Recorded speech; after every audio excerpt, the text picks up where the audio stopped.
بص يا باشا، انا لما نزلت فيديو كنت عارف ان في ناس كتير جدا هيقولوا نفس الكلام ده، ان هو كلام مش علمي او كلام مش هينطبق على الحقيقه او جسمه هيشد او مش هيحصل ريكفري، وبالذات مش هيحصل ريكفري دي. تعال بقى نتكلم واحده واحده واقول لكم انا كنت بفكر في ايه لما قلت فكره ان انت تخلي يوم البوش تلعب باي في الاخر بدل التراي، ويوم البول تلعب تراي في الاخر بدل الباي.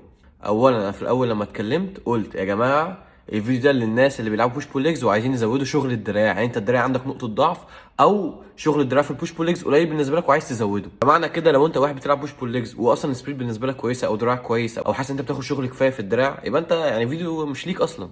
طب خلاص نخش على اللي بعديها، الريكفري. اولا انا قلت انت محتاج شغل زياده، فانت مشكلتك ان انت محتاج شغل زياده، يعني ده مش هيأثر معاك في الريكفري، انت اصلا في العادي بتعمل ريكفري. وافتراضا يا عم انت سمعت كلامي ونزلت عملت اللي انا بقول لك عليه ده والريكفري ما كانتش احسن حاجه، تعالى اقول لك تعمل ايه. اول حاجه تخلي يوم الرجل ما بين البوش والبول، سهلتها عليك اهو تمام.